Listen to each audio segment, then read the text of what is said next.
The wind had teeth. Elias felt it clawing at the thick wool of his coat, seeking the skin beneath. It was a malice he understood, a cold he respected. Up here, in the high lonesome of the Montana Territory, in the dead of 1884, respect was the only thing keeping a man's blood moving. He stopped, scanning the snow-heavy pines, his breath plumed white, freezing instantly to his beard. He was checking his traps, a long line that snaked through the high passes where the wolves and the wind kept company, the scar that pulled at the left side of his mouth, a white seam from jaw to cheekbone, tightened in the biting air. It was a map of a life he had left behind, or perhaps a life that had never truly let him go. Something was wrong. Not a sound, but a break in the pattern, a patch of color, dark against the endless white, crumpled near the base of a drift. It was not a deer. It was not a wolf. Elias moved with a quiet, heavy tread, his snowshoes whispering on the powder. He kept his rifle cradled in his arm. He expected a kill, perhaps a cougar's leavings. He found a woman. She was a heap of dark blue wool, face down in the snow, a light travel cloak, the kind a woman might wear in a civilized autumn back east, was her only real protection. One of her hands, bare and blue, was frozen to the silver clasp at her throat. He knelt, his knees cracking, and rolled her over. Her face was pale as porcelain, her lips a dreadful, waxy blue. Ice crystals clung to her eyelashes. He pressed two gloved fingers against her throat, under the line of her jaw, feeling for a pulse he did not expect to find. It was there, a faint, terrified flutter, like a trapped bird. She was half-starved by the look of her, hollowed out. Frostbite had already claimed the tips of her fingers and was blackening the delicate skin of her earlobes. He cursed, a low sound that the wind stole immediately. He did not need this. His cabin was a fortress, a place of solitude earned through violence and exile. It was not a hospital, it was not a shelter, but he could not leave her. The mountains demanded a tax, and sometimes that tax was action. She was light, almost nothing. He lifted her easily, her head lolling back. He wrapped her body tight against his own, cocooning her within the warmth of his greatcoat, and began the long trek back. His cabin was 3 miles distant, 3 miles that no sane person would travel in this weather. The trail was treacherous, hidden beneath drifts that could be 2 feet deep or 12. The wolves sang in the distance, their calls sharp and hungry on the air. Elias knew their language. They were close. He moved faster, the woman a dead weight in his arms, her frozen breath a faint dampness against his neck. He reached the cabin as the last of the gray light died, kicking the heavy plank door open with his boot. The inside was dark, saved only by the faint orange glow of embers in the stone hearth. He laid her gently on the bearskin rug before the fire. Not on his cot. That felt like a line he was not yet willing to cross. He worked with a grim efficiency. He stoked the fire, piling pine and birch until the small room filled with heat and the smell of smoke. The woman, Margaret, though he did not know her name, remained unconscious. He took his knife, the one he used for skinning, and slit her frozen boots from ankle to toe. They were thin leather, useless for this country. He had to peel them away, along with her sodden wool stockings. From her ice-cold feet, her skin was white and hard. He brought over a bucket of snow and began to rub her feet, her hands, her face. It was the way his mother, a Crow woman who had died when he was a boy, had taught him. Never fire, always snow. The fire would burn the frozen flesh right off the bone. She woke with a gasp, her eyes flying open. They were gray, wide with terror. She saw the cabin, small and rough-hewn. She saw the shadows dancing on the log walls, and she saw him, a large man, bearded, with a knife in his hand and a scar that made his face a permanent snarl. She tried to scream, but only a dry rasp escaped. "Water," he said. His voice was rough, like gravel. "Don't talk, and don't move." She was wary, her gaze darting from him to the door, as if calculating her chances in the howling white hell outside. He was gruff, a man of few words, built for solitude. He seemed carved from the same rock and pine as the mountain itself, but his hands, as he lifted her head and pressed a tin cup of lukewarm water to her lips, were unexpectedly gentle. He did not spill a drop. She drank, the water searing her frozen throat. She was weak, every part of her aching with a cold so deep it felt permanent.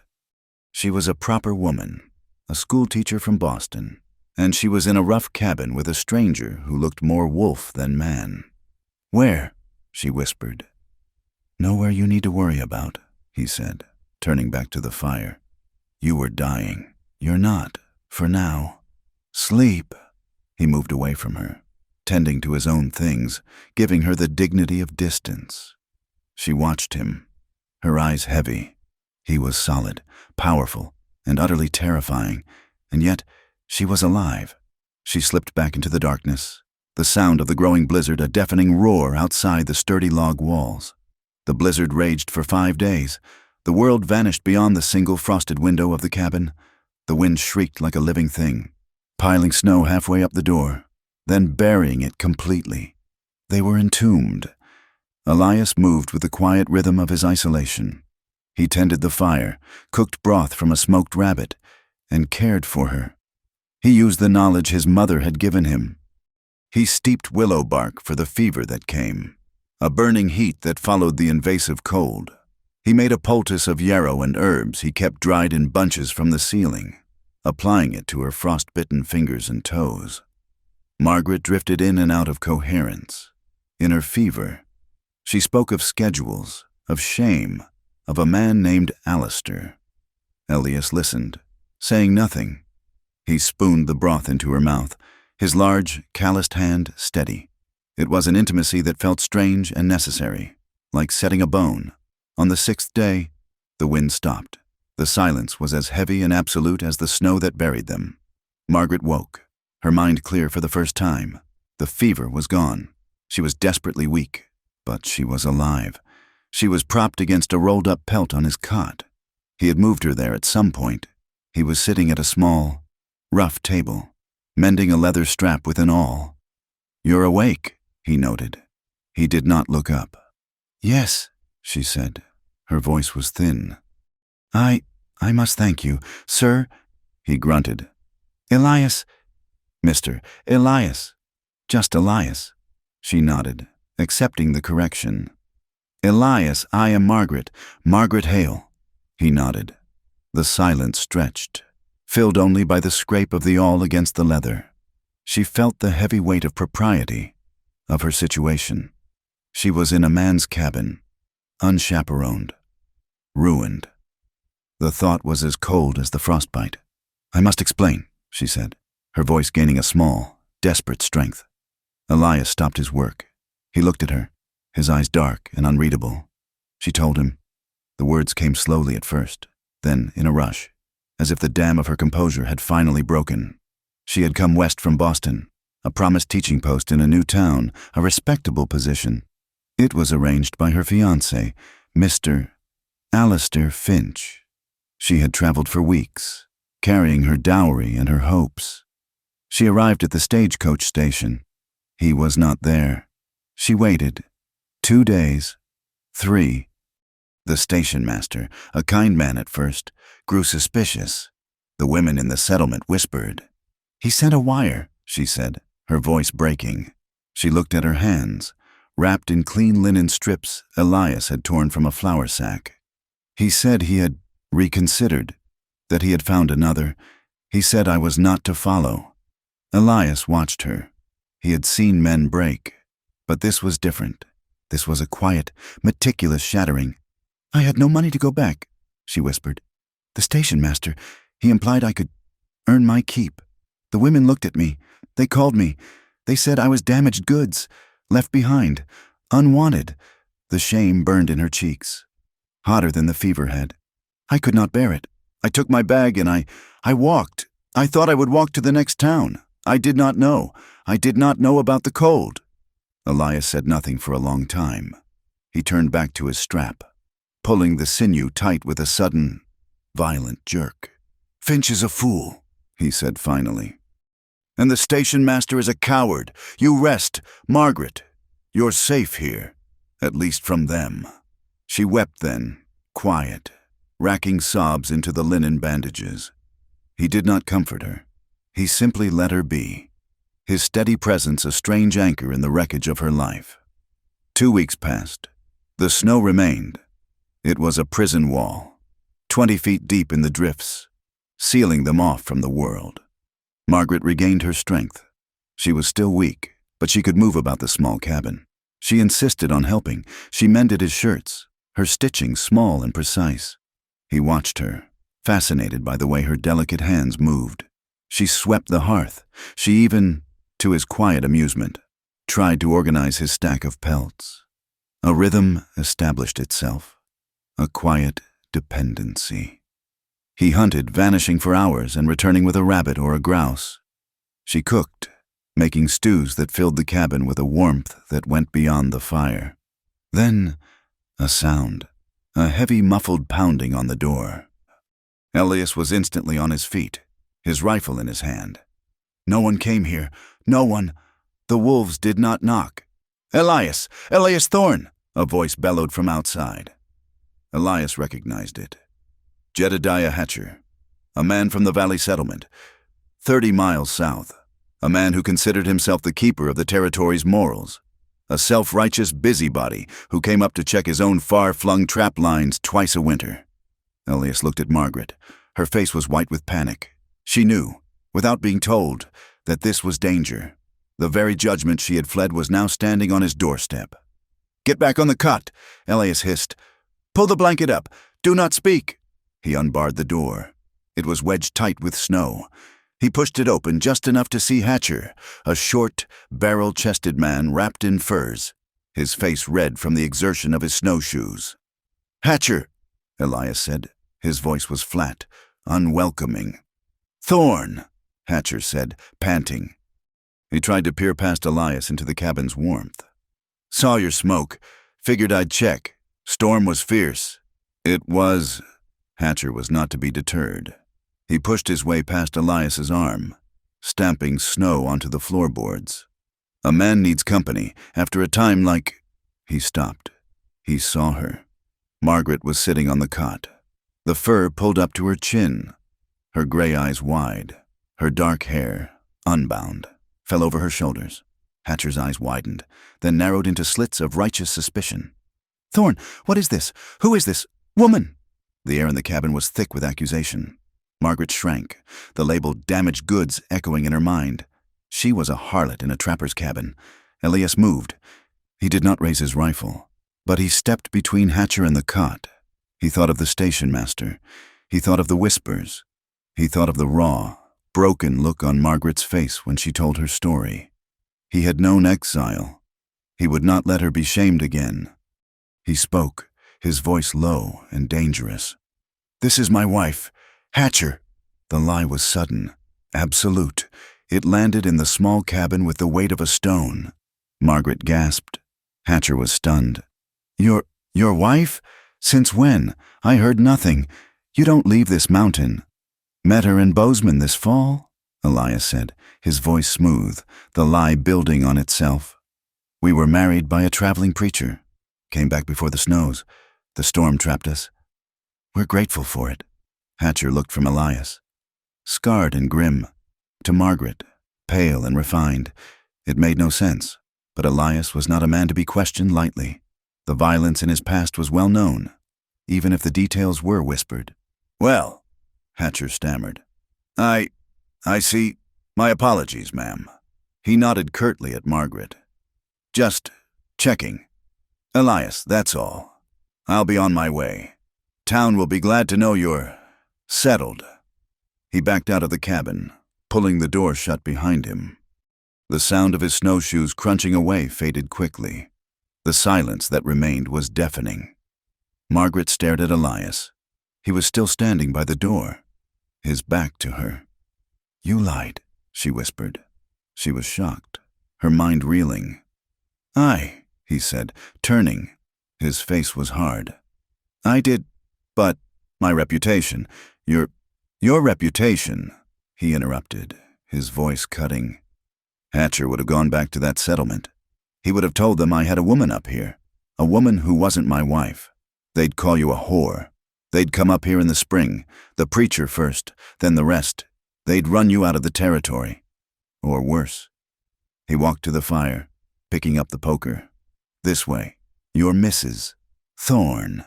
You're a married woman, trapped by the snow. You're respectable. He jabbed at the logs, sending sparks flying. When the thaw comes, you can leave. You can say I died, or you can say you left me. It doesn't matter. But until then, you are safe. He was offering her a shield, forged from a lie. He was protecting her. Margaret looked at her hands. She was a schoolteacher. She valued truth. But she had felt the ice of the whispers in the station. She knew what men like Hatcher were capable of. Survival, that was the word. I agree, she said, her voice small but firm. For survival. Elias nodded once. The bargain was struck. That night, the pretense hung heavy in the air. It was time to sleep. There was one cot, one small cabin.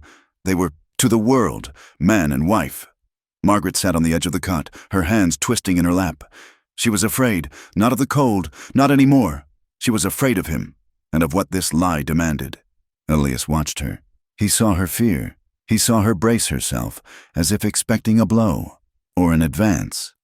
The desire was there. He was a man, and he had been alone for a very long time.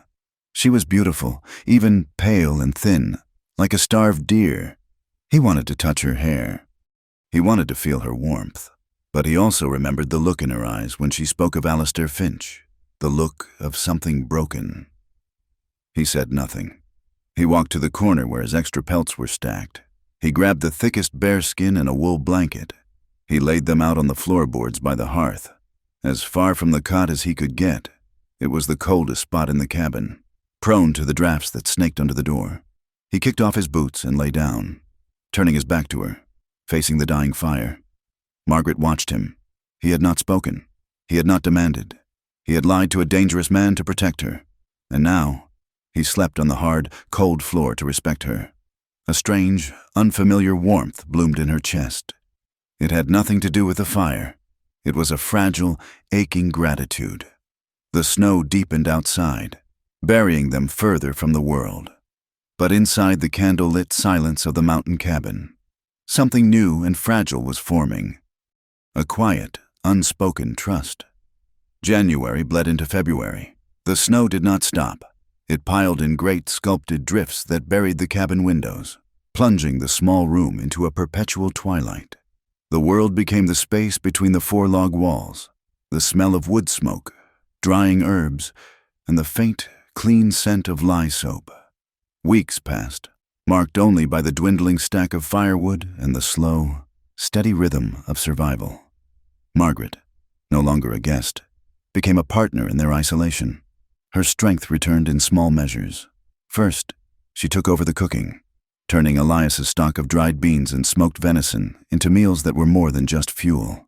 She had a way of making the hardtack biscuits seem lighter, the rabbit stew richer.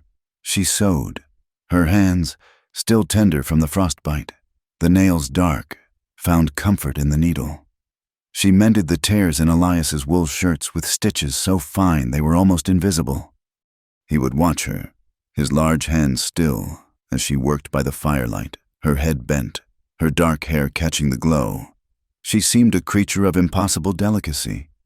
Yet she had survived the mountain. She had carried one book in the small bag she'd fled with.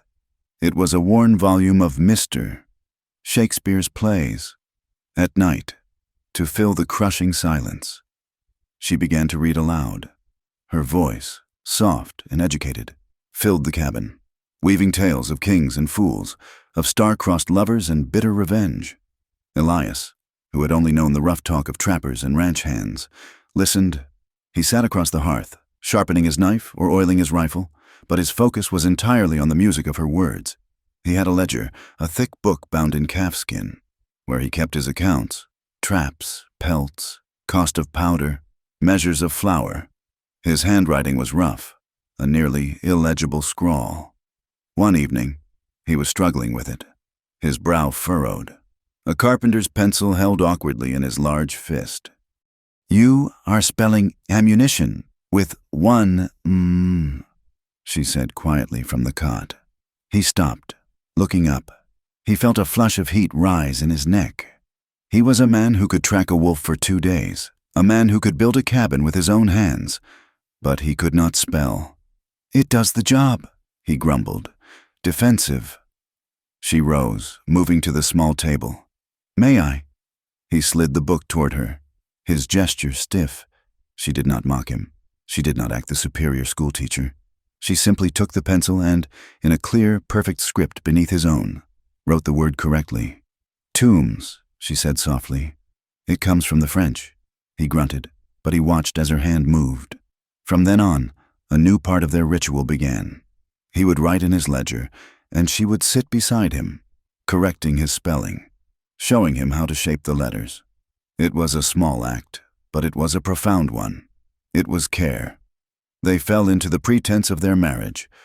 It was a necessary shield, even with just the two of them. It was a way to name the space they shared. "Husband," she said one morning, her voice catching on the word. "The wood box is near empty." Elias, who had been about to go out anyway, stopped. The word hung in the air. He just nodded, pulled on his coat, and went to fight the snow-covered wood pile. He used it, too. "Wife, the stew is good." He said it to the room, not quite to her. But each time the word was spoken, the line blurred. The pretense became a strange kind of truth. They were not married. They were not lovers. But they were more than strangers. They were a single unit, bound by the snow and the lie. The act of it, the daily performance, began to seep into the truth beneath. He began to feel a fierce, protective instinct that went beyond his initial rescue. She began to feel a measure of safety she had not known in years. His past remained a shadow, as stark as the scar on his face. She knew he was not a simple trapper. His hands, though calloused, were not just a woodsman's hands. There was a stillness in him, a way he watched, that spoke of a different life. One night, while he was cleaning his rifle, she dared to ask. "Your scar," she said, her voice soft. "It must have been a terrible wound." Elias stopped, his hand freezing on the oiled rag. He ran a thumb over the white, puckered line. "It was an animal?" He gave a short, hard laugh that held no humor. "A man, a long time ago." She waited, but he offered nothing more. He sighted down the clean barrel. "I was a ranch hand," he said finally, his voice low, not looking at her. "Down south, near the Wyoming line, before I took to the mountains, I was good with horses, good with a rope." "What happened?" she whispered. "A foreman, a man named Cully. He was heavy with his hands, especially with the younger boys. And he was a cheat. He was skimming wages. I called him on it." Elias's jaw tightened. "We fought. He pulled a knife. I pulled one faster." He set the rifle down. "He died. It was self-defense. The others saw it. But Cully had brothers. Important brothers. They'd have seen me hang. The sheriff was in their pocket. So I left. I left the ranch. I left the territory. I came up here, where the law is just the wind and the cold." He had chosen exile. He was a man who had killed, but he was not a killer. He was a man of honor, hiding in a place where honor didn't matter. Margaret looked at him, at his broad shoulders, at the quiet sadness in his eyes. He was not the brute she had first seen. He was a man in hiding, just as she was. The shared confidence broke something loose in her. The next day, as the wind howled and the light failed, she told him her own story. Not the story of the stagecoach, but the one that came before. "Alistair, Mr. Finch, he was not my first. That is to say, we were not." She stopped, her hands twisting in her lap. "I was a widow." Elias looked up from the trap he was mending. This was new. "My first husband, Thomas, he was a good man, a kind man. We were married in Boston. I was happy." Her voice grew thin, distant. "We were to have a child." She stared into the fire, her eyes seeing a different room, a different time. It was a boy, but the labor it was long. 2 days. The doctor came. He used instruments. By the time my son was born, he was not breathing. A tear slid down her cheek, and she wiped it away with an angry, impatient gesture. He was perfect, but he never cried. And her voice broke. I was torn. The doctor said I could not have another. I was broken. She fell silent. Elias waited. Thomas died of influenza 6 months later. I mourned him. But it was Alistair who courted me after. He knew about the baby. He knew what the doctor said. He told me it did not matter. He lied, she whispered, the shame a living thing in her voice. When the time came, when he had spent my inheritance from Thomas on his ventures, he discarded me. He said he could not, in good conscience, marry a woman who was barren, a woman who was incomplete. He said I had killed my own child with my weakness. Elia's hand clenched on the trap, the metal groaning. He said that. He wrote it, she said, her voice hollow. In a letter, so I would not forget. She had not just been left at the station. She had been gutted, her deepest trauma used as an excuse to throw her away. She was not just damaged goods, in her own mind. She was a failure as a woman, punished by God, and blamed by man. Elias stood up. He walked the 3 steps to the cot and stood over her. She flinched, expecting, she did not know what. He did not touch her. He just said, his voice a low rumble, that man deserves a slow death. You are not broken. Margaret, you are the strongest woman I have ever known. You walked into a blizzard to save yourself. He turned and went back to his work, but the air in the cabin had changed. The last, deepest secrets had been laid bare. That night, she read to him. It was Romeo and Juliet. Her voice was steadier, clearer. She finished a scene, her throat dry. That is enough for tonight, I think, she said, closing the book. Elias reached for it. Let me see. He held his hand out. As she passed him the small, worn volume, his fingers brushed hers. It was not a functional touch. It was not nursing. It was skin on skin. A current, sharp and sudden as a winter spark, passed between them. His fingers were rough, calloused, but they were warm. He did not pull his hand away immediately. He let his thumb rest against her palm for a long, breath-stealing second. Her gaze flew to his. His eyes were dark, his expression unreadable. He took the book. Juliet, he said, testing the name. A foolish girl. She was in love, Margaret said, her voice a little breathless. Love makes fools of us all, he said. He opened the book, staring at the pages as if he could understand them by sheer will. The touch lingered. Margaret went to bed, her skin tingling where he had touched her. She lay on the cot, listening to him bank the fire, his movements heavy and sure. She could feel him on the floor, only 6 feet away.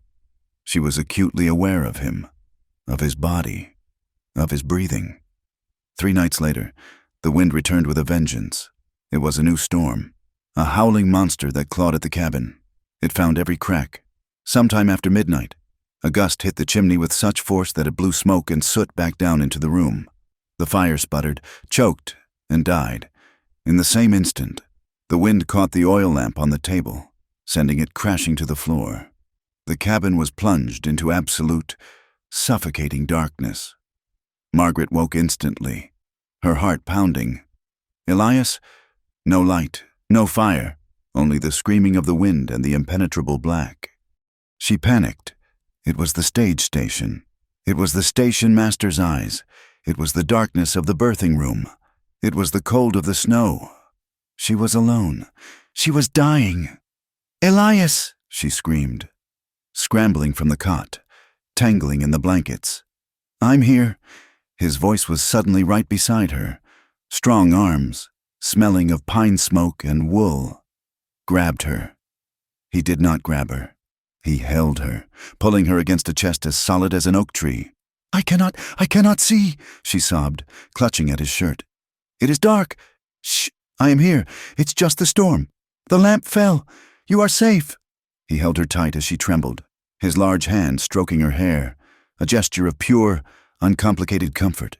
He was a wall against the chaos, a warm, living anchor in the terrifying dark. She buried her face in his chest, breathing in his scent, her panic slowly receding, replaced by a new, equally powerful sensation. His body was hard and warm.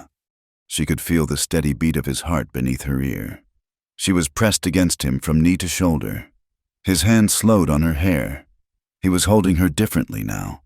His breathing had changed. She became aware of her own body, of her thin nightgown, of the way her breasts were pressed against his ribs. He loosened his grip slightly. She tilted her head back, though she could see nothing. She could only feel his breath, warm on her forehead. He was going to kiss her. She knew it. Her lips parted. She was terrified. She was hopeful. She was ashamed. She wanted him to. His head lowered. She felt the rough scrape of his beard against her temple, his cheek. His lips brushed the corner of her eye, the shell of her ear. She shivered, but not from cold. Then, with a low sound, a growl of self-denial. He pulled away. He set her back from him, his hands gripping her upper arms, holding her steady. "The fire," he said, his voice thick. "I'll get the fire." She heard him move away, the scrape of his boots. She heard the fumbling for the flint and steel. A spark. Another. A tiny flame licked at the kindling he must have had ready. The orange glow returned, pushing back the shadows. He did not look at her. He was crouched by the hearth, his back a rigid wall, his hands busy rebuilding the fire. Margaret climbed back onto the cot, pulling the blankets up to her chin. Her body was alive, humming with a warmth that had nothing to do with the fire. She felt a deep, aching loneliness, a craving for the simple comfort of his arms. But her mind, her Boston-bred, shame-filled mind, recoiled. She was not his wife. To desire this, to crave his touch, made her no better than the woman Hatcher had suspected her of being. She was torn, her body craving his warmth, her mind screaming that she must remain chaste to be worthy of rescue, worthy of respect. The next morning, the silence was as thick as the snow. Elias was tense, his movements jerky. He chopped wood outside for hours, long after the wood box was full. Margaret sewed, her stitches tight and uneven. They did not speak. They sat down to eat their breakfast of stale biscuits and watery oatmeal. The scrape of spoon against tin was the only sound. Margaret could not bear it. She had to know. Had she offended him? Had she imagined it? Elias put his bowl down, the sound sharp in the quiet. He looked at her, his dark eyes shadowed with a conflict that matched her own. "Margaret," he said, his voice low and rough. He stood up, walking to the small window, rubbing a clear patch on the frost. He stared out at the endless, blinding white. "I will sleep outside, in the shed, if you want," he said, his back to her. "I can make it warm enough." Her heart dropped. He was sending her away, or sending himself away. He turned to face her. His face was etched with a deep, painful honesty. "But I will not lie to you. I will not lie and say I do not want to hold you. After last night, after all this, I will not lie and say I am not thinking of you as a man." She was stunned. It was the most honest, tender thing anyone had ever said to her. Alistair had flattered her. Thomas had been proper. Elias was true. He was not demanding. He was not accusing. He was stating a fact and giving her the choice. He was giving her the power. She looked at him, this mountain man with a killer's past and a gentle hand. She was so very cold. The loneliness of her life, the shame, the fear. It was a cold that went bone deep. She wanted his warmth. She needed it. She did not speak. She could not. She just looked at him, her gray eyes filled with tears, and gave a small, almost imperceptible nod. That night, the ritual changed. He banked the fire. She turned down the blankets on the cot. He did not move to the floor. He came to the cot and stood beside it. He was still fully dressed in his long underwear and wool trousers. She was in her nightgown. Trembling, shaken by the magnitude of her desire and her loneliness. She moved over, making room for him. He lay down on top of the blankets, on his back, stiff as a board. "Elias," she whispered. He turned. He slipped under the blankets, his body a long, rigid line next to hers. He was so big, he took up so much space. He turned onto his side, facing her. He did not touch her. "Thank you," she whispered. Not for the bed, but for the truth. She turned, her back to him. She waited. She felt his arm, hesitant, heavy, drape over her waist. He pulled her back against him, spooning her body against his. His chest was a furnace against her back. His arm was a steel band, holding her secure. He was fully clothed. She was in her nightgown. It was the most chaste, yet the most searingly intimate embrace of her life. He rested his chin on the top of her head. His breathing was rough, uneven. She could feel the tension in his body, the restraint, but the unspoken hunger, the terrible, burning need for comfort, for contact, for a simple human warmth in the face of the endless cold. It burned between them, brighter and hotter than the embers in the hearth. And for the first time in a very long time, Margaret felt safe enough to sleep. The world was changing. Spring was not a gentle arrival on the mountain. It was a threat. The thaw was still weeks away, a true thaw that would clear the pass, but the signs were there. The snowpack, which had been a silent, white blanket, now groaned and shifted. During the day, a weak sun brought the sound of dripping water, a relentless, ticking clock. At night, the cold returned, freezing the melt, and the cabin walls popped and cracked as the ice expanded.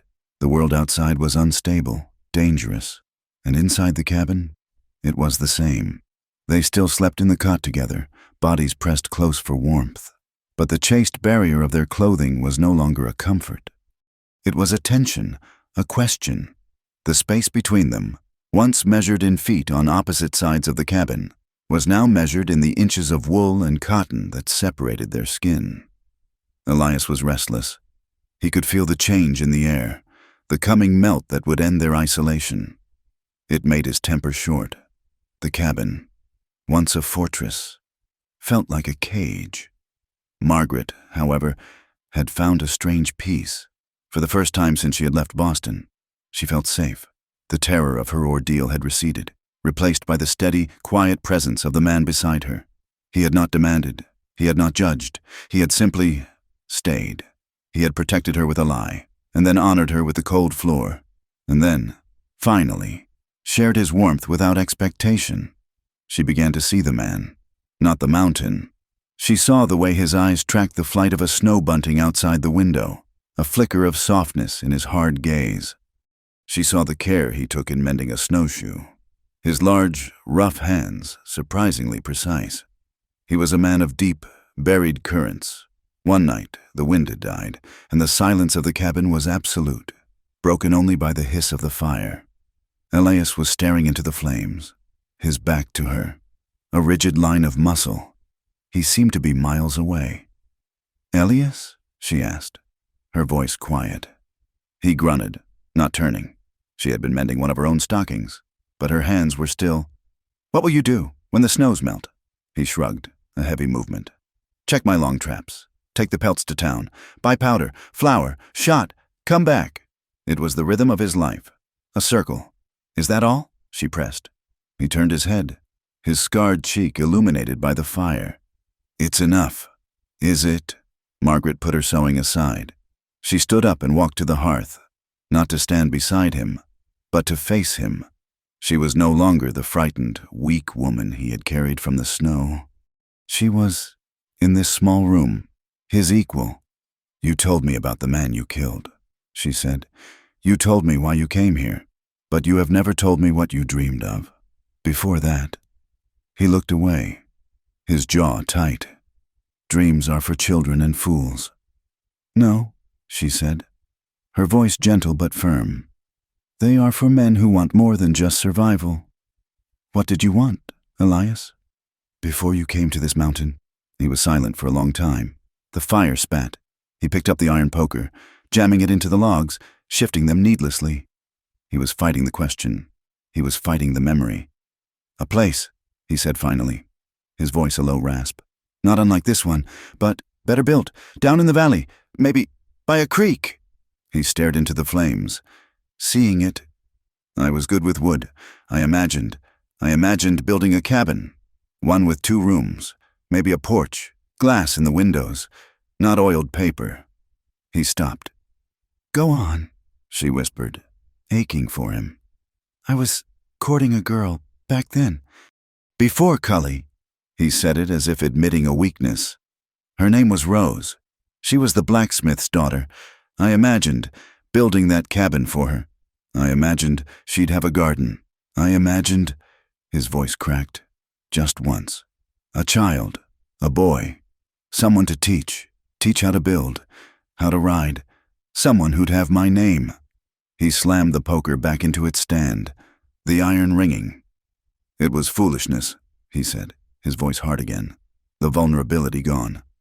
"I killed a man, even in self-defense. It marks you. A man who runs, a man who is hunted. He has no right to a dream like that. He has no right to a wife or a child. He only has the right to survive. That's the law." He looked at her, his eyes daring her to pity him. Margaret did not pity him.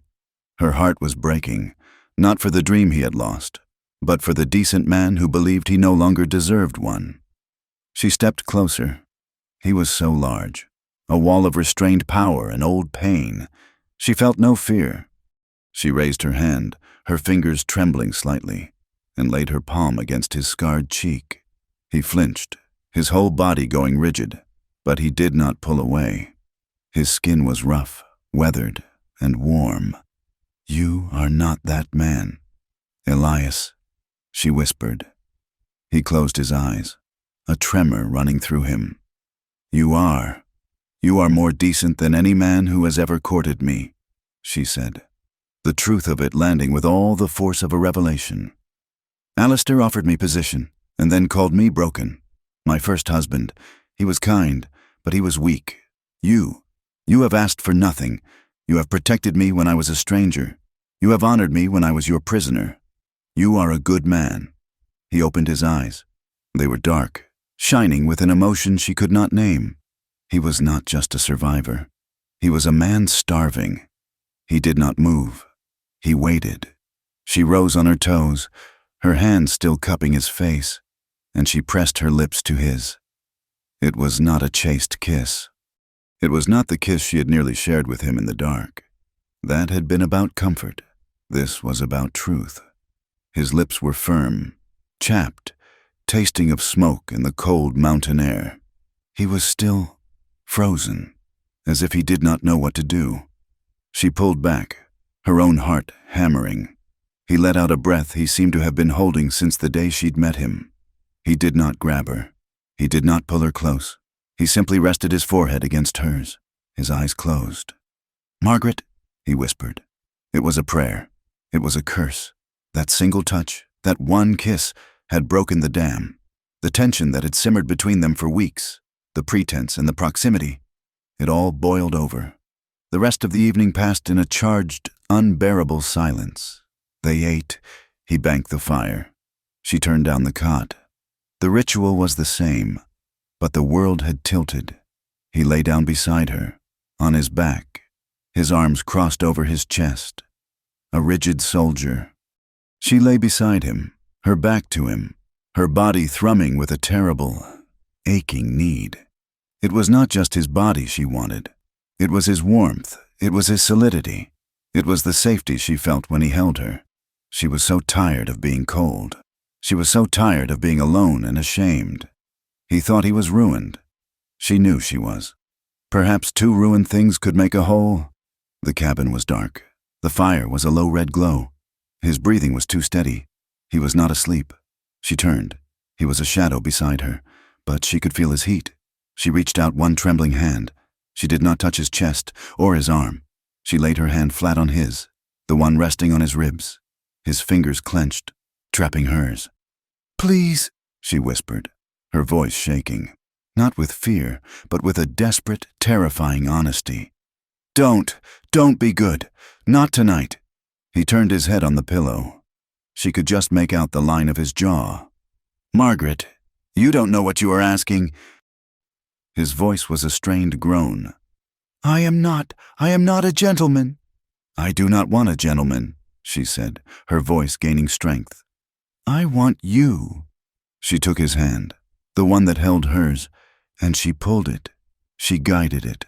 She slipped it beneath the blanket, beneath the hem of her own thin nightgown, and pressed his calloused, rough palm flat against the bare skin of her stomach. He hissed, a sharp intake of breath. His hand was a shock, so warm it was almost a burn. His fingers were splayed, rigid, against her soft, pale skin. "Please," she whispered again, tears welling in her eyes. "Don't stop." That was all. That was the permission. He moved. He did not move fast. He moved with a reverence that undid her. He rolled toward her, his body a shadow blotting out the firelight. He propped himself on one elbow, looking down at her. "You are sure?" he said. It was not a question. It was a final chance. For an answer. She lifted her head from the pillow and kissed him. He was not gentle, not this time. But he was not rough. He was hungry. He kissed her as if he was drinking, as if she was the first clean water he had tasted in a decade. His beard scraped her skin. His arms came around her, pulling her against the hard wall of his chest. Their lovemaking was not the sweet, fumbling exploration of youth. It was slow. It was intense. It was desperate. It was two people who had been starved, finding a feast. He was reverent. His large hands, which could snap a rabbit's neck or skin a buck, touched her as if she were made of spun glass. He rediscovered her body, not as a nurse, but as a lover. He touched her breasts, her hips, her thighs, and with every touch, he seemed to be erasing the shame that Alistair had branded on her. And Margaret, she was tearful. The tears streamed silently down her temples, into her hair. They were not tears of pain. They were tears of release. She was afraid. She was terrified that this was just comfort, that this was just the cabin fever, that when the act was done, he would turn from her, disgusted or worse, indifferent, that she would be discarded again. She clung to him, her fingers digging into the hard muscle of his shoulders. After, he did not roll away. He held her. He pulled the heavy fur blanket over both of them, his arms wrapped tight around her head tucked under his chin. She was crying, quiet, racking sobs. "Shh," he murmured into her hair. "It's all right. You're all right. You will hate me in the morning," she wept. I am not a wife. I am just a comfort." He pulled back, his grip on her shoulders tight enough to hurt, forcing her to look at him in the dim red light. His face was fierce, his scar a pale line in the gloom. "Do not," he said, his voice a low, dangerous growl. "Do not ever say that. Do not ever think it. You are not a comfort. Margaret, you are a fire. You are a storm. You are everything." He kissed her again, hard and fast, sealing the promise, and he held her, rocking her gently, until her sobs quieted, and the exhaustion of the night finally, mercifully, claimed her. Margaret woke alone. The cot was empty. The cabin was cold. The fire was dead embers. Panic, cold and sharp, seized her heart. He was gone. He had taken what he wanted and he had left. He was just like Alistair. The shame washed over her. So profound she felt sick. She had offered herself, and he had discarded her. She curled into a ball, the blanket smelling of him, of pine smoke and of their lovemaking, and she wept. She did not know how long she lay there. An hour, 2. The gray morning light seeped into the cabin. Then, the sound of the door. It scraped, loud against the snow and ice. And he was there. He was not distant. He was not angry. He was covered in snow, his beard frozen white, his coat soaked. He was breathing hard from exertion. He looked worried. "Margaret," he said. He saw her face, streaked with tears, her eyes wide with fear and betrayal. "You left," she whispered. It was an accusation. He did not understand. Not at first. He just saw her pain. He crossed the cabin in 2 strides, dropping to his knees beside the cot. "I went to check the south line," he said, his voice rough. The melt is starting. I had to go." He looked at her, truly looked at her, at her crumpled form and her devastated expression. And he understood. He understood what she had been afraid of. "Oh, Meg," he breathed, a name he had never used. He said nothing else. He just reached into the deep pocket of his greatcoat. His hand was stiff, blue with cold. He pulled it out. He was holding a small, wretched cluster of wildflowers. They were not beautiful. They were tiny, purple-blue, their stems crushed, their petals frozen. He had dug them from the snowmelt, at the base of a southern-facing rock, a place where the spring had touched for a single, brave moment. He held them out to her. She stopped crying. She stared at the flowers. He had gone out, into the dangerous, shifting snows, not for traps, not for himself, for her. As a sign, she took them. Her fingers brushed his. His hand was ice cold. She brought the frozen, perfect flowers to her nose. They smelled of cold earth and a promise. He did not apologize. He did not explain. He simply knelt beside her, this huge, scarred mountain man, and watched her as if she were the only thing in the world. The peace lasted 2 days. 2 days of shared glances, of easy touches. He moved his pelts to the floor for good. But he did not sleep on them. He came to her cot each night, and they learned each other. Not with the desperation of the first time, but with a slow, deep, quiet knowing. Then the world came back. Jedediah Hatcher had not kept his mouth shut. They were outside. Elias splitting the last of the dry wood. Margaret breathing the sharp air, her body feeling alive and new. When they saw him, a man on snowshoes, struggling up the pass, he was not Hatcher. This man wore black. "Inside," Elias said, his voice flat. He grabbed his rifle. "Who is it?" "Trouble." It was the traveling pastor, Reverend Gideon, a thin, hatchet-faced man whose piety was a weapon. He did not wait for an invitation. Pushing his way into the cabin, his eyes taking in the single cot, the woman with her hair slightly unbound, the large, scarred man. "Mr. Thorne," the pastor said, his voice thin and sharp. "I was in the valley when word reached us. From Mr. Hatcher, a miraculous development. Your wife."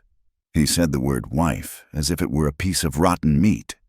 "Reverend," Elias said, his rifle still in his hand.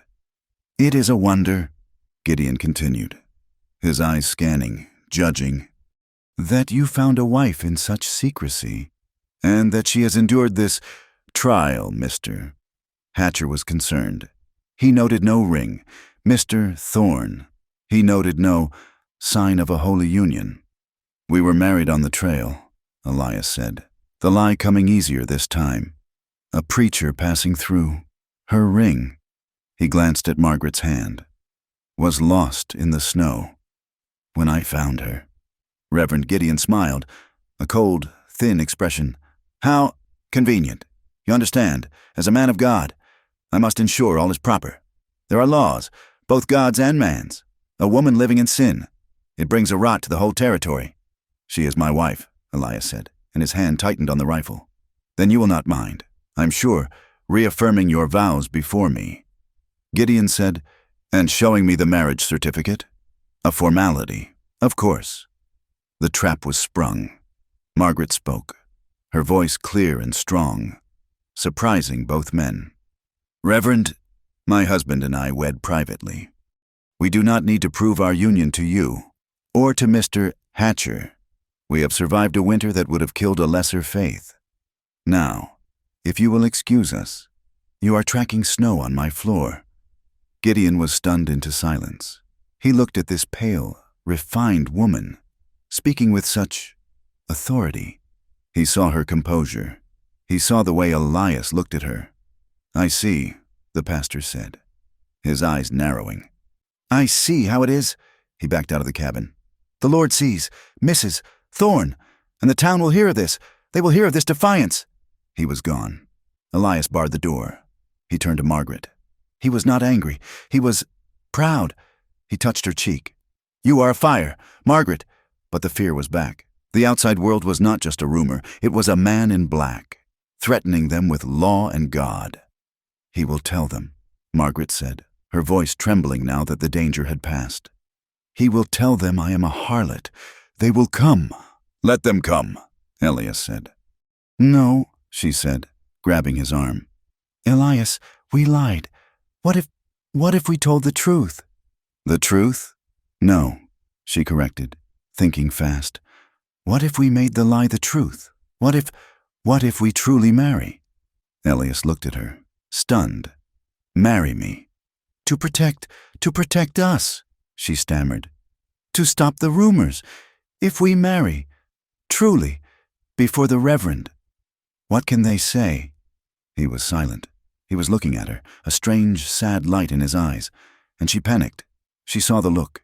He was trapped. She was trapping him, just as Alistair had felt trapped, just as Thomas had. Perhaps she was binding him to her, using the law, using a vow, to keep him. "No," she said, pulling away, her hands flying to her hair. "No, I am sorry. That is wrong. You are trapped here. You are trapped with me, and I am trying to bind you." She was pacing the small cabin, her breath coming in ragged gasps. The spring was coming. The past would clear. He would be free. And he would be free of her. And he would leave. Of course he would leave. Why would a man like him, a free man of the mountains, chain himself to a barren, discarded schoolteacher?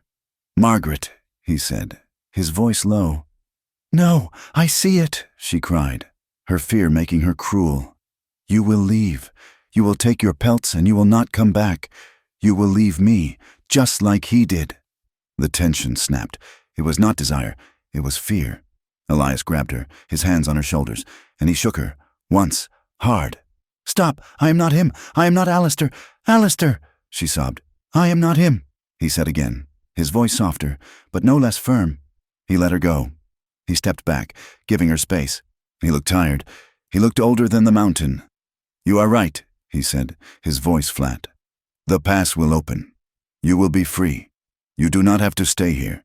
You do not have to be my wife, in truth or in pretense." He turned to the window, staring at the blinding white. "But I will never lie to you about what I feel. Margaret, I will not. You can go. You can walk out of that pass and never look back. But you will not go thinking I am Alistair." He did not turn. He left her with a choice. He left her with his heart, raw and exposed, and the terrible, agonizing freedom to break it. Reverend Gideon's departure was not an end. It was a beginning. The lie, spoken so boldly by Margaret, had not settled the matter. It had inflamed it. Gideon, fueled by righteousness and offense, carried his suspicions back to the valley, and in the warming air of the thaw, rumors, like microbes, found fertile ground. Jedediah Hatcher had primed the pump. Speaking of the trapper's sudden, secret wife, Gideon now added the poison. He spoke of defiance. He spoke of a woman who looked like a lady but spoke with the arrogance of a sinner. He hinted at impropriety, at a reclusive, violent man. Elias Thorne was, after all, a known killer, holding a woman captive. The town, bored by the long winter, seized the story. It turned. The whispers in the settlement's single saloon grew louder, uglier. The woman was not a wife. She was a harlot from Bozeman. She was an escaped lunatic. She was a creature of sin, held by Thorne for his pleasure. The men, in particular, chewed on this. They were rough men, starved of company, who spent the winters staring at snow and the summers staring at dust. The idea of a beautiful, refined woman, a lady, hidden on the mountain, set their imaginations aflame. "He's got no right," one trapper, a man named Silas Hogue, declared over a glass of rye. "A man like Thorne, keeping a woman like that to himself, it ain't neighborly." The others laughed. A low, coarse sound. A few suggested that when the pass was clear, they ought to ride up and pay their respects to the new Mrs. Thorne. A few suggested they ought to go up and take her off his hands. A killer didn't deserve a prize. The rumors traveled, as rumors do, on the wind. Elias heard them. He had gone down to the lower pass, checking a trap line, and had seen the tracks of 2 men. They had come close, too close. Not on the main trail, but skirting his property, like wolves circling a pen. They had not come to the door. They had come to look. Margaret knew nothing of this, but she felt the change in him. The quiet pride he'd shown after Gideon's visit was gone, replaced by a dark, simmering anger. He was cleaning his rifle again, but this time, it was not a chore. It was a warning. "You're not to go outside," he told her one morning, his voice flat. "What? Why? The air is—" "You are not to go outside," he repeated, his back to her, running a patch down the barrel. "Not without me. Do you understand?" The command, the coldness, struck a small, discordant note of fear in her. This was not the man who had brought her frozen flowers. This was the man who had admitted to killing. 2 days later, the threat materialized. It was mid-afternoon. A bright, cold sun was causing the snow to melt in earnest. The sound of dripping water, a constant drum. Margaret was by the window, trying to catch the light for her sewing, when she saw him, a man on horseback, Silas Hogue. He was not on the trail. He had ridden his horse up the treacherous, slushy slope, and was now sitting just inside the tree line. Not 50 yards from the cabin. He was just watching. He made no move to hail them, no move to leave. He was just a dark, menacing shape. "Elias," she whispered, her blood running cold. Elias was at her side in an instant. He saw the man, his face, the scarred side, pulled tight into a snarl that was truly terrifying. "Get away from the window. Margaret, go to the cot. Stay low." He did not grab his coat. He grabbed the rifle. He unbarred the door and stepped outside onto the small, slushy patch of ground he'd cleared. "You're lost." "Hogue!" Elias bellowed, his voice echoing in the thin air. Silas Hogue spat a wad of tobacco into the snow. He did not reach for his own gun, but his hand rested on his thigh, near his holster. "Just admiring the view. Thorn," Hogue called back, his voice oily. "Heard you'd done some redecorating. Figured I'd see the new curtains." He meant Margaret. Elias raised the rifle, not to his shoulder, but cradled, the message clear. "The view is private. Ride out, or be carried out." Hogue laughed. "Mighty possessive. Thorn, we all heard you ain't married. We heard you got a guest. Maybe she'd like some new company. Company that ain't a scarred-up killer." He was baiting him. Margaret, peering from the edge of the window, her heart in her throat, watched Elias's body. He did not move. He was as still as the mountain. "Last warning. Silas." "Or what?" Hogue taunted, kicking his horse a step closer. "You'll kill me, like you did Cully." Elias raised the rifle to his shoulder. It was a single, fluid motion. Margaret did not even hear him pull the trigger. The explosion was so loud it shook the glass in the window. The shot did not hit Hogue. It hit the trunk of the pine tree not 6 inches from his head, showering him with bark and splinters. Hogue's horse screamed, rearing in terror. Hogue, his face suddenly pale, fought the animal for control. "The next one goes through your black heart," Elias roared, and there was no civilization in his voice. It was the sound of the mountain, pure and violent. Hogue did not wait. He yanked his horse's head around and scrambled back down the slope, sliding in the wet snow, nearly falling. He did not look back. Elias stood there for a long time, the rifle still at his shoulder, watching him go. Finally, he lowered it. He came back inside, his face a mask of cold fury. He barred the door, the heavy wood thudding into place. Margaret was standing by the hearth, her entire body shaking. She had never seen such violence, such a naked, immediate threat of death. He saw her shaking. The fury drained away, replaced by that same fierce protectiveness. He came to her, dropping the rifle on the table. He took her by the shoulders. "He will not be back," he said. You You almost killed him."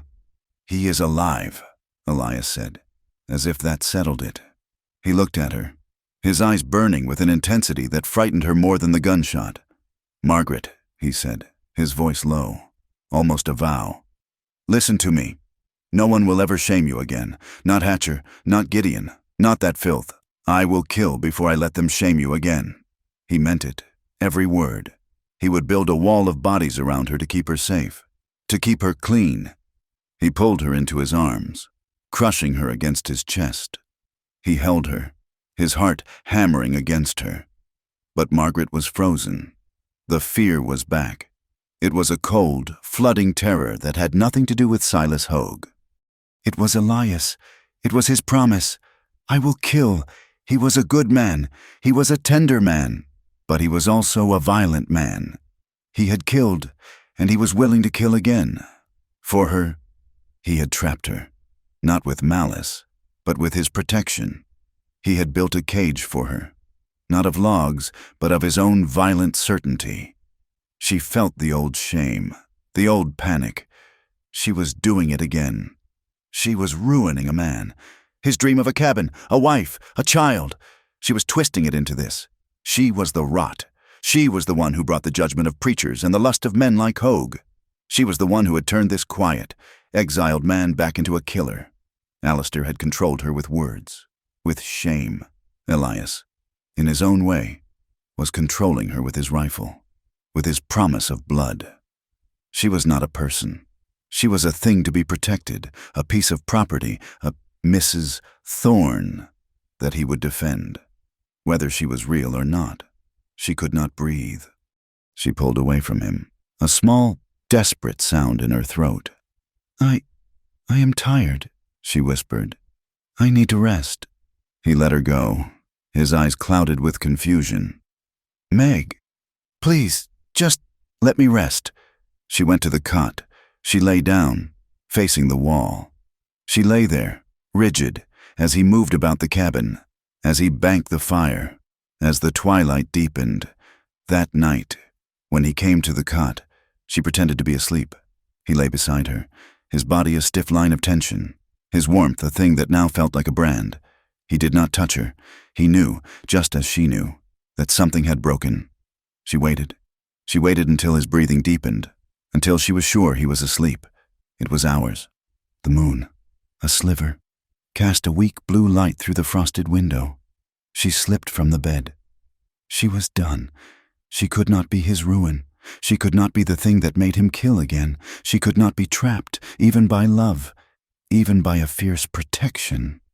She was ashamed of what she had done to him, and she was terrified of what he would become. For her sake, she had to leave. She found his pencil and a piece of paper he used for his accounts. By the dying red light of the embers, her hand shaking, she began to write. She did not know what to say. "Thank you for saving my life. I am sorry I have ruined yours." She wrote, "Elias, you saved me. Do not let me be the one who destroys you. I cannot be the woman you kill for. I cannot be the woman who keeps you a prisoner here, fighting the world. You deserve your dream, the one with the cabin by the creek, the one with the glass windows. You cannot build it with me. I bring only shame. I am going. Do not follow me. I will go back east, or I will go where no one knows me. Please, be free, Margaret." She folded it. She put on her own worn cloak, the one he had found her in. She put on the boots he had mended for her. She was ready. She turned to leave the letter on the table. He was sitting there. He was not asleep. He had not been asleep. He was sitting at the table, in the shadows, watching her. He had watched her get out of bed. He had watched her write. She gasped, her hand flying to her mouth, the letter dropping to the floor. He looked shattered. The moonlight caught the scar on his face, but it was his eyes that held her.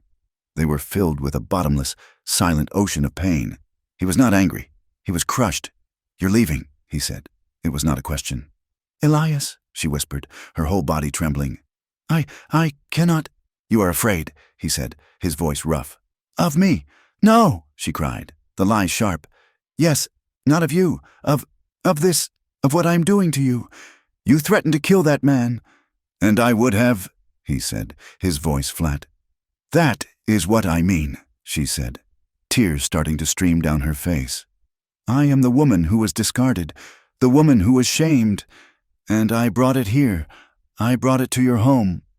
And now you are becoming a monster for me. I will not be the reason you hang." He stood up, but he did not come toward her. He stayed by the table. "You think I am him," he said. "You think I am Alistair. You think I am holding you, protecting you to own you." She could not answer. It was too close to the truth. He looked down at the floor, at the fallen letter. He did not pick it up. "I won't stop you," he said, his voice so low she could barely hear it. This, more than any violence, broke her heart. He was not going to bar the door. He was not going to trap her. He was going to let her go. "Go, then," he said. "If you think that is who I am, then you should go. Go before the pass is swarming with men like Hogue. Go now, while the moon is up." He walked past her. He went to his pack and pulled out a thick wool blanket and a strip of dried venison. He pushed them into her hands. "You will need this," he said, his voice dead. She was sobbing now, her whole body shaking. "Elias, please." "Please what, Margaret?"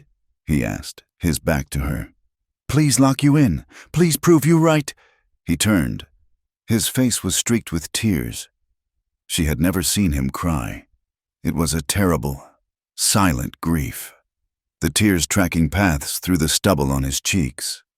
"If you go," he said, his voice breaking, "take my name with you." She looked at him, confused. "Take it," he said, his voice fierce, desperate. "You are Mrs. Thorne. You tell them that. You tell them you are a widow. You tell them your husband died on the mountain. It will keep you safe.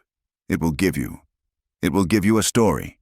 He was giving her the lie, the only thing he had. "You already have my heart, Margaret," he whispered. "You might as well take the name that goes with it." He opened the door. The cold night air rushed in. A physical blow. "Go, before I do something foolish. Like beg." She stood there for a second, her heart tearing in two. He was not Alistair. He was the man who would let her go, even if it killed him. But her fear was stronger. Her shame was stronger. She ran out the door, into the snow and the moonlight, clutching the blanket and the dried meat. She did not look back. She walked for miles. The moon guided her down the pass. The snow was not deep powder anymore. It was a treacherous, crusty, wet mess. She broke through the crust, sinking to her knees, the ice-cold water filling her boots. She was walking through a half-frozen creek that the trail had become. The wind was a razor, slicing through her cloak. The blanket was wet. Her feet were numb, not with the dry cold of frostbite, but with the wet, aching cold of the thaw. She walked until the moon set. She walked until the gray, false dawn. She walked until she could not feel her legs. She was driven by the single, terrified thought, "I am his ruin. I am his ruin." She came to the edge of a wider creek, swollen with meltwater. It was fast, dark, and angry. There was no bridge. A fallen log, slick with ice, spanned it. She tried. She put a foot on it. Her boot, caked with mud and ice, slipped. She fell, not into the deepest part, but into the churning, freezing shallows, her body crashing against the rocks. The cold was a shock, stealing her breath. She clawed her way to the bank, dragging herself out. She was soaked. The temperature was perhaps 20 degrees. She was dead. She knew it. She collapsed on the muddy bank, her body already shutting down. She did not have the strength to stand. She curled into a ball, the wet blanket a shroud. She lay there, fading. And in the strange, quiet place between life and death, she had a revelation. She was not afraid of Elias. She was afraid of Alistair. She was still hearing his voice. "You are broken. You are barren. You are worthless." She had believed him. She had believed she was a thing of shame. And because she believed it, she had run from the one man who had looked at her, truly looked at her, and seen fire. Her fear was not of Elias's violence. It was her own shame, her shame, which told her she was not worthy of a love so fierce. Her shame, which told her that such a love must be a cage, because she, herself, was a prisoner. Elias was not a monster. He was a man who had offered her his name, his heart, and his protection, and she had thrown it back in his face because a dead man in Boston had told her she was worthless. She was found by a settler, a man named Ezra Miller, who was checking his own small trap line by the creek. He and his wife, Clara, had a small homestead, a sod-roofed cabin just a mile down. He found her, a frozen heap of wool, and he carried her home. Clara Miller was a kind, weather-beaten woman with gentle hands. She stripped Margaret of her wet clothes, dressed her in a rough, homespun nightgown, and forced hot, sweet broth between her lips. They did not ask questions. They saw a woman in trouble, and they helped. Margaret slept for a day. When she woke, Clara was there, darning a sock. I must go back," Margaret said, her voice a croak. "Back up the mountain?" Clara asked, her brow furrowed. "Child, you nearly died coming down." "I must," Margaret said. She sat up, her body aching, but her mind clear, sharp, and singular. "My husband, he thinks I am gone." Clara looked at her, then a slow smile spread across her face. "Ah, a quarrel. Then a bad one. By the looks of it." She nodded. "Ezra will take you. You can't go alone. The pass is a river." Ezra Miller, a man of few words, like Elias, simply nodded. He gave her a pair of his wife's spare boots, which were too big but were dry. He gave her a heavy cloak, and he walked with her. He helped her over the creek. He guided her up the treacherous path, his hand a steady presence. He left her at the tree line. "You'll be safe from here, ma'am." "Thank you," she said, clutching his hand. "God bless you." She ran the last 100 yards. The cabin was there. Smoke was coming from the chimney. He was outside. He was chopping wood. He was not just chopping. He was destroying it. He was splitting logs that were already split, the axe rising and falling with a desperate, furious, mechanical rhythm. Thwack, thwack, thwack. He had not seen her. She stopped, her heart breaking.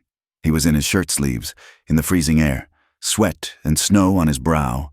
His face was a mask of utter desolation. He was not angry. He was hollowed out. And as he paused, lifting his arm to wipe his face, she saw his cheeks. They were tear-streaked. He was crying, silently, as he worked, his body trying to exorcise the grief. "Elias!" she screamed. He froze. The axe hung in the air. He turned, slowly, as if he was afraid his mind was playing tricks on him. He saw her. He saw her in the borrowed cloak, her hair wild, her face pale. She ran. She stumbled through the slush and the mud, not caring. She threw herself at him, her arms wrapping around his waist, her face pressing into his rough, cold, sweat-damp shirt. He was solid. He was real. The axe fell from his hand, thudding into the snow. "Margaret," he whispered, his voice broken. She looked up at him, her own tears blurring her vision. "I am done pretending," she said, her voice fierce, shaking, but clear as a bell. "I am done being ashamed. I am done running." She grabbed his face, her cold hands on his tear-stained cheeks. "If you will still have me, Elias Thorne," she said, "make me your wife, for real." Elias did not wait. He did not let the thaw come. He secured his cabin and, taking Margaret by the hand, led her down the treacherous pass to the Miller homestead. He walked with his rifle in one hand and her life in the other. He asked Ezra Miller to stand as his witness. He asked Clara Miller to stand as hers. Clara, whose eyes had seen the truth of their quarrel and reconciliation, wept with a quiet joy. "A wedding," she breathed. "Ezra, you must fetch Reverend Miles from the settlement, not Gideon, Miles." It took 2 days. 2 days they stayed with the Millers, in a small, clean room, sleeping on a separate pallet. It was a mark of respect. A pause. The love-making in the cabin had been a desperate finding. This, now, was a formal beginning. The wedding was not in a church. It was held in a small, wind-scrubbed clearing just above the miller's homestead, a place where the new spring grass was already pushing through the snow rot. The sky was a sharp, aching blue. The wind was cold, but the sun was warm.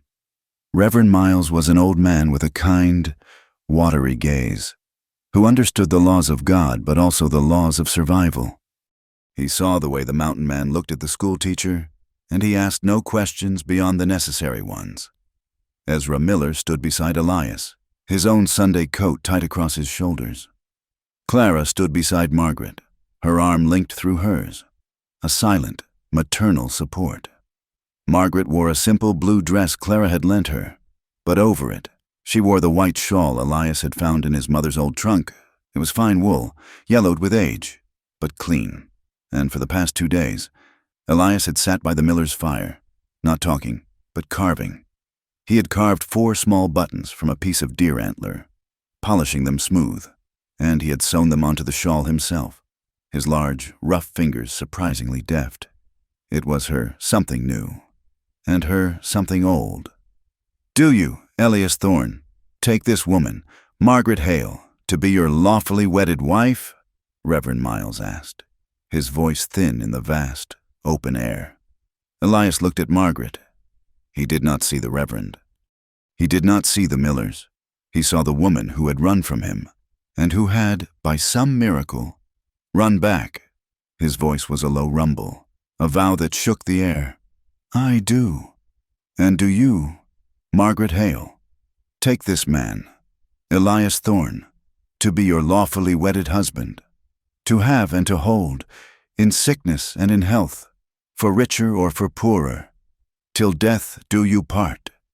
Margaret looked at the man who had pulled her from the snow, the man who had slept on the floor, the man who had brought her frozen flowers, the man who had been willing to kill for her, and, more terrifyingly, willing to let her go. She had been parted from one husband by death, and from one fiancé by shame. This was the first time she was choosing, not in fear, not for position, but with her whole, broken, and now, somehow, whole heart. "I do," she said, her voice clear and strong. It was not a whisper. It was a declaration. "Then, by the power vested in me," the Reverend said, smiling, "I pronounce you man and wife." Elias did not wait for the prompt. He lifted his hand, not to her face, but to the white shawl. He touched one of the antler buttons he had carved. Then, his eyes locked on hers. He leaned in and kissed her. It was not the desperate, finding kiss by the fire. It was not the hungry, relieved kiss by the woodpile. It was a public, proper, and profoundly true kiss. It was a promise. They walked back to the cabin. Ezra and Clara had insisted on coming, on bringing a basket of food, a proper wedding supper. They ate at the small table, the 4 of them, the cabin filled with a warmth it had never known. The Millers left before dark, Clara pressing Margaret's hand, her eyes shining. And then, they were alone. It was their wedding night, but they were not strangers. They were not 2 people fumbling in the dark, weighed down by rules they were breaking. They were man and wife. The pretense, the lie that had saved them, was finally gone, replaced by the truth. The cabin was quiet. Elias built the fire, the ritual familiar. Margaret brushed out her hair, her hands shaking slightly. He had seen her. He had held her. But this was different. This was the first night. He turned from the fire. She was standing by the cot, in her simple white nightgown, her hair a dark curtain over her shoulders. She was not the half-starved, frozen woman he had first seen. She was his wife. He did not speak. He walked to her. He knelt. It was the second time she had seen him kneel, the first being when he brought her the flowers. He took her hand, the one with the frostbitten, scarred fingertips, and he pressed his lips to her palm. "Margaret Thorne," he said, his voice thick. That was all. He stood. He lifted her. He carried her to the cot as if she weighed nothing. They did not explore each other with hesitation. The time for that was long past. They explored each other with a new, raw, devastating honesty. The emotional weight of the past months, the fear, the shame, the loneliness, the desperate, unspoken need. It finally broke. This was not the careful, reverent first time, nor the quiet comfort of the nights that followed. This was a claiming. It was a hunger released, a trust so absolute that there was no room for shame. He was not afraid of breaking her. She was not afraid of being discarded. His touch was not just reverent, it was possessive. His lips, his hands, they mapped her body. Not as a nurse, not as a comforter, but as a husband. He unlearned her shame with his mouth. He unwove her fear with his hands. He showed her, with a slow, burning intensity, that she was not broken, that she was not barren, that she was not a comfort. She was a fire, as he had said, and he was a man who craved the heat. And Margaret, she met his hunger with her own. She was not passive. She was not a tearful victim. She was a willing, active participant in her own joy. She touched his scar, not with pity, but with a fierce acceptance. She learned the landscape of his back, the hard muscles of his shoulders, the calloused strength of his hands. When the release came, it was a storm. It was a shattering. Margaret cried out, not in fear, but in a profound, soul-deep liberation. And Elias, he held her, his body shaking, his own release a groan that sounded like a prayer. They lay tangled, slick with sweat. The fur blankets kicked to the floor, the fire burning hot. She was crying. He could feel her tears, hot on his chest. "Meg," he whispered, his old fear returning. "Did I—" She lifted her head. Her face was a mess of tears and hair, but she was smiling. She was radiant.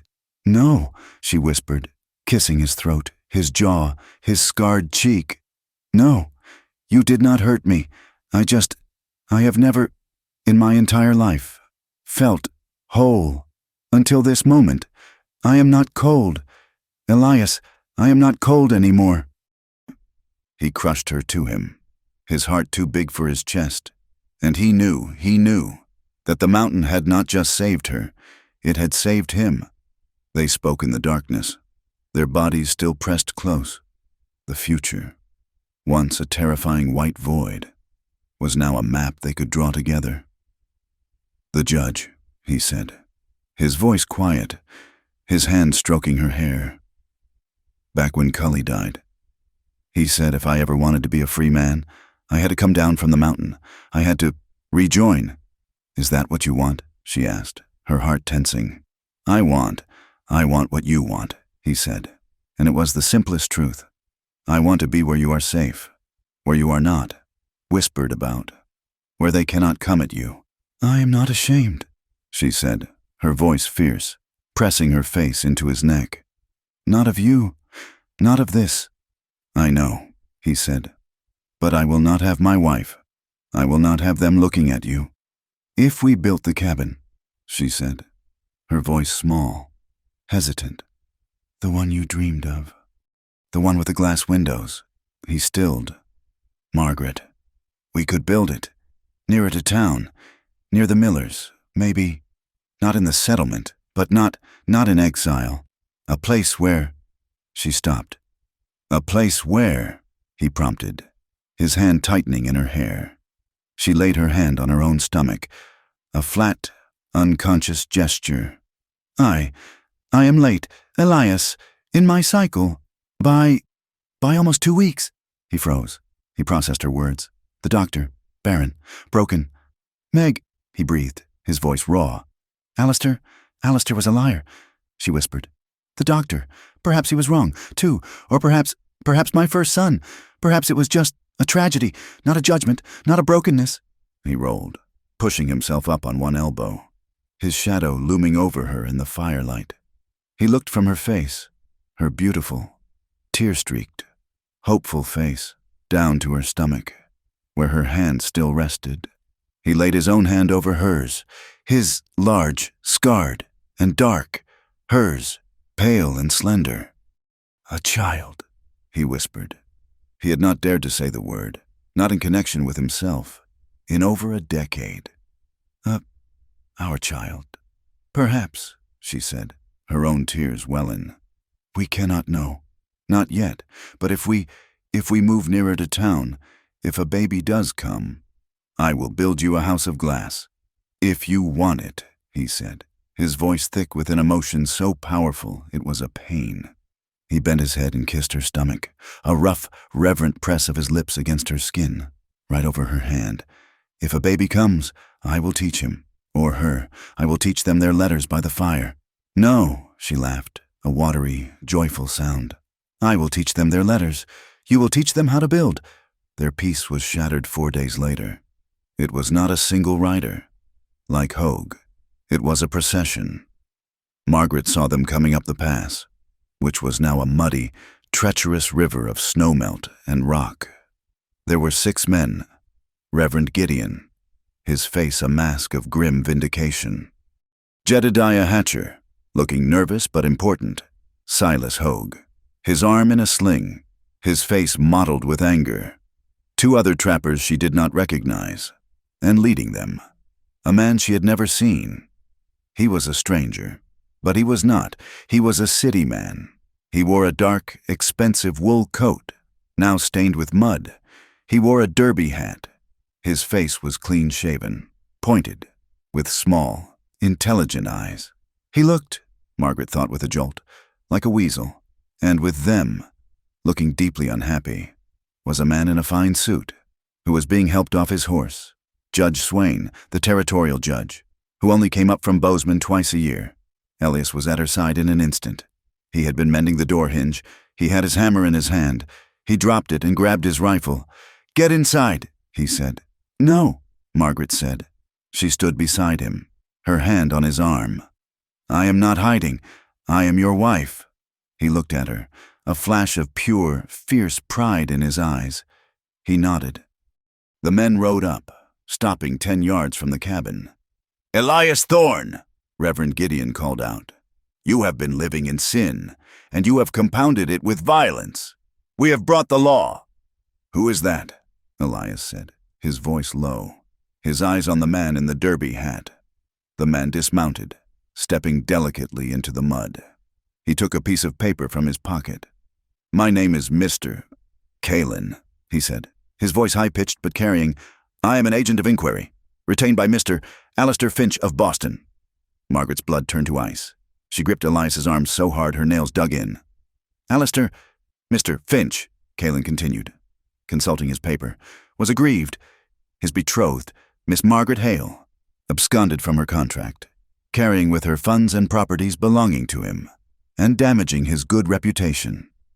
I was hired to find her, and I have—" He looked at Margaret, his weasel eyes taking in her simple dress, her unbound hair, her position next to the scarred mountain man. His lip curled. "I am here," Kalin announced, "to reclaim Mr. Finch's property and to sue in the name of Mr. Finch for damages and for the arrest of this man, Thorne, for kidnapping and cohabitation." "That is a lie," Margaret cried, stepping forward. Elias put his arm out, holding her back. He stepped in front of her. He was calm, a terrible, cold calm. "She is not Miss Hale," Elias said, his voice carrying easily. "She is Mrs. Thorne, my wife, married by Reverend Miles, witnessed by Ezra and Clara Miller."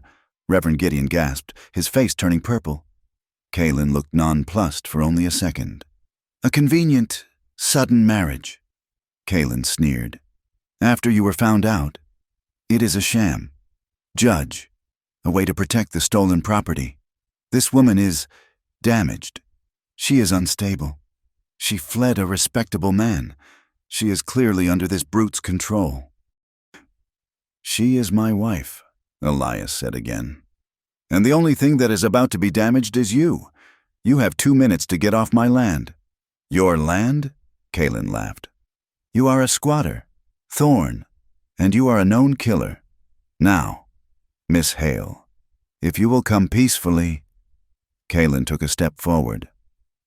"I will see you hung," Elias said, his voice a low whisper, but every man there heard it. "You lay one hand on my wife, and I will see you strung from that pine tree." "You see, Judge!" Gideon shrieked. "Violence! He threatens us!" Judge Swain, who had been listening, his face grim, finally spoke. "Mr. Kalin, your claim is thin. A breach of promise suit is a civil matter. not a reclamation, and she is, by all accounts, a married woman. You cannot reclaim another man's wife." Kalen's face flushed. He was losing. He looked at Margaret, his eyes filled with spite. He had been paid to bring her back. "She will come with me," Kalen hissed, and he lunged. He was not lunging for Elias. He was lunging for her. He grabbed her arm, his fingers biting into her flesh. "You are coming now, you harlot." It happened faster than a breath. Elias did not shoot him. He dropped the rifle. He hit Mr. Kalen. It was not a punch. It was a blow, a solid impact of a fist that could split logs. It landed in Kalen's chest, and the sound of ribs snapping was loud in the thin air, like dry wood. Kalen's eyes widened, all the air leaving his body. He crumpled. Elias was not done. He was a force of nature. He grabbed Kalen by his fine wool coat and hit him again. In the face, Silas Hogue and the other trappers, startled from their shock, rushed forward. "Stop him! He'll kill him!" Elias roared. He threw Hogue back, his good arm sending him flying into the mud. Margaret stumbled, falling hard on the rocky, thawing ground, her elbow striking a sharp stone. "Elias!" she screamed. The trappers and Jedediah Hatcher grabbed Elias, pulling him off the unconscious, bleeding Kalen. Elias fought them, a terrifying, primal strength, his eyes fixed on the man who had touched his wife. "Stop!" Judge Swain bellowed, his voice carrying the weight of the law. "In the name of the territory, stop!" Elias froze. He was breathing like a winded bull, his chest heaving, his fists still clenched. The men held him, afraid to let go. Margaret pushed herself up. Her arm was bleeding, a long, ugly scrape. Mud was matted in her hair. She looked wild. She did not go to Elias. She did not tend to her wound. She walked, her head high, and stood between her husband and the crowd. She stood in front of Elias, protecting him. She faced Judge Swain. "I am not ashamed," she declared, her voice ringing in the clearing. The men went silent. "Not anymore." She pointed a bleeding finger at the man on the ground. "That man speaks for a coward who left me for dead. He calls me property. He calls me damaged." She turned, her gaze sweeping over Hatcher and Hogue and landing on Reverend Gideon. "You," she said, her voice shaking with a righteous fury. "You call me a harlot. You whisper about me in your town. You say I am a sinner." She turned back to the judge. "Well, I will tell you the truth. I was left to die. I was freezing in the snow, abandoned and humiliated.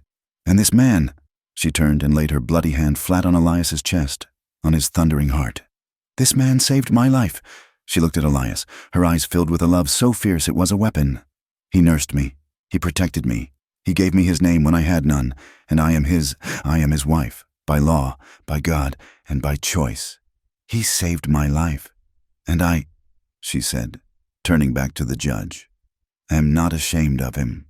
The clearing was silent. Reverend Gideon looked at the ground. Hatcher shuffled his feet. Judge Swain looked at the bleeding woman, at the mountain man she was defending, and at the sniveling, broken agent in the mud. He had seen a lot of frontier justice. This was the truest kind. He cleared his throat. "Mr. Kalen," he said, "your claim is dismissed. You will be escorted back to Bozeman. If Mr. Finch wishes to pursue a civil suit, he may do so, but he will not find a sympathetic court in my territory." He looked at Kalen, who was groaning, holding his chest. "Assaulting a married woman. You are lucky, mister. Thorne did not, in fact, hang you." He turned to Elias. The trappers had let him go. He was standing, his hand now covering Margaret's, holding it tight to his chest. "Elias Thorne," the judge said, his voice stern, "you are a violent man. You have proven that, twice. I cannot have a citizen of this territory, no matter how remote, taking the law into his own hands." Elias stiffened. "But," the judge continued, a small, weary sigh, "I also believe in defense. You acted in defense of your wife. I will not pursue charges." He held up a hand. "On one condition. You are, as your wife says, a part of this world now. You have a wife. You will, perhaps, have a family. This exile is over. You will move closer to town. I want you under my oversight. I want you to be a neighbor. Mr. Thorne, not a hermit. I want you to build that cabin your wife seems to want. But I want it where I can see it." Elias looked at Margaret. He saw the cut on her arm, the mud in her hair, the love in her eyes. He saw the miller's homestead in his mind. He saw a valley. He nodded at the judge. "I agree." The crowd dispersed. Kalen was helped onto his horse, groaning. Gideon left without a word, his face thunderous. Hatcher and Hogue just looked relieved to be leaving. Finally, they were alone. The sun was starting to set, painting the snow-capped peaks in shades of orange and purple. The air was cold.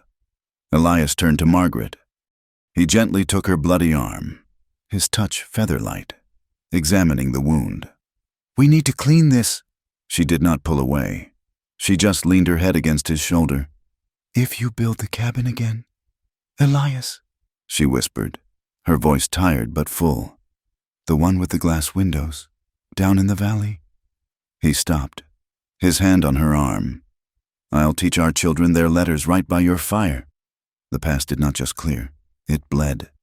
The mountain wept away the winter, the trail becoming a raging torrent of mud, rock, and icy water.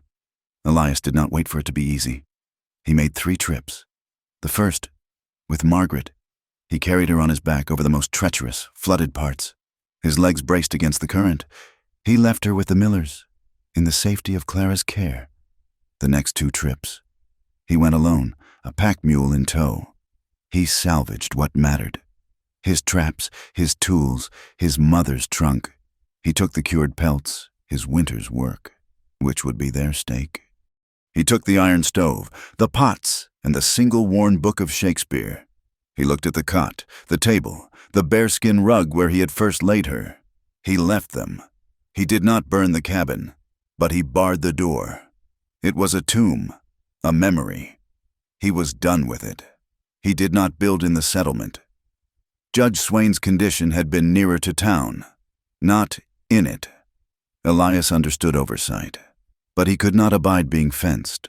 He chose a piece of land 2 miles south of the settlement, in the same valley as the Millers, but on a rise of land that looked up toward the mountain pass, a place, as Margaret said, that could see both where they had come from and where they were going. He bought the land with the profits from his pelts, a sum that surprised the men at the trading post and quieted a few of the whispers. A man with that many fine skins was not a brute. He was a master of his craft. The building of the house was a thing to watch. He did not ask for help, but Ezra Miller came anyway, bringing his wagon and a team of mules. "A man can't set a ridgepole alone," Ezra said, and that was the end of the discussion. Elias had dreamed of a cabin with 2 rooms. Margaret, her hand on her still flat belly, had drawn a plan in the dirt with a stick. "It needs a 3rd room. Elias," she'd said, her voice quiet but firm. "A large one, here, on the east side." "For the child?" he'd asked, his heart doing that strange, kicking thing. "For the children," she'd said, smiling. "All of them." It was to be a schoolhouse, part cabin, part school. Their new home was a statement. It was a bridge. Elias built with a speed and precision that drew silent, respectful audiences. He felled the trees, hewed the logs, and notched them with an axeman's artistry. The scar on his face was tight with concentration, not anger. Ezra Miller, and sometimes Ezra's oldest boy, helped him raise the walls. Elias worked without pause, his movements economical, powerful. He was not just building a house. He was building his dream. He was building a fortress. When the walls were set, he rode to Bozeman. He was gone for a week. Margaret stayed with the Millers, her anxiety a low, humming thing. He returned not with a mule, but with a freight wagon. It was loaded with milled lumber for a smooth plank floor. It was loaded with sacks of flour, beans, and coffee, and, carefully packed in crates of straw, were 6 large panes of glass. The men in the settlement, who heard of the glass, stopped their whispering. Glass was not a luxury. It was a symbol. It was a statement of permanence. It meant you were not running. It meant you were staying. Forever. By the end of summer, the house was done. It sat on the rise, smelling of fresh sawn pine and hope. The main room was their living space, with a big stone hearth Elias had built. The second room was their bedroom, and the third, the largest, was flooded with morning light from 3 of the precious glass windows. It was lined with benches Elias had made and a proper blackboard, which he had bought in Bozeman along with the glass. Margaret began teaching again. At first, no one came. The settlement was still wary. Reverend Gideon was still preaching, more quietly now, about the dangers of worldly defiance. The rumors of the spring had not been forgotten.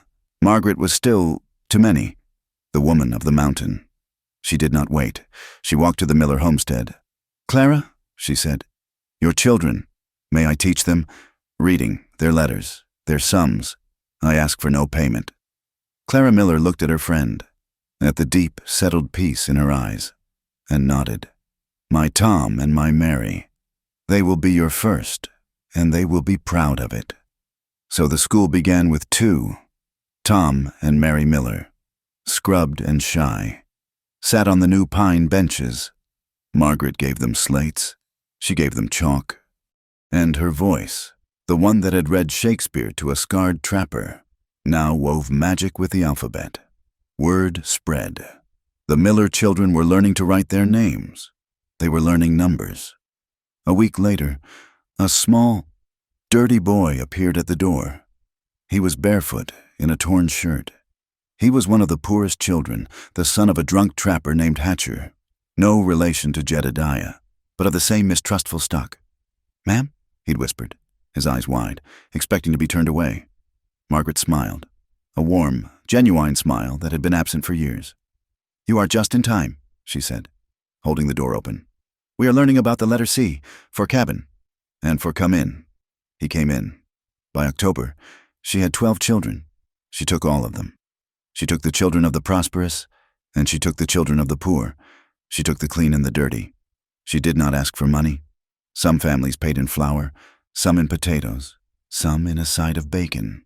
One small girl, whose family had nothing, brought her a handful of river stones, which Margaret pronounced the most beautiful a teacher had ever received. She lined them up on the windowsill. Elias, too, was being woven back into the world. The blacksmith's barn, a central part of the settlement, had burned. A spark from the forge, a gust of wind. It was a disaster, a threat to their very survival. The men gathered, looking at the charred, smoking ruins. It was too big a job for one man. Elias appeared. He had walked the 2 miles from his new house, his tools on his shoulder. He did not speak. He did not ask.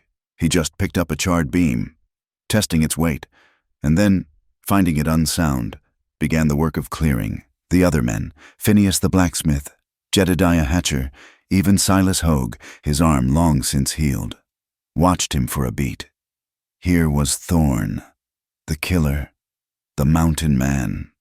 He was also the finest axeman and carpenter any of them had ever seen. Phineas, a practical man whose livelihood was in ashes, picked up a shovel. "Well," he grunted, nodding at Elias, "we're burning daylight. You take the north wall, Thorn.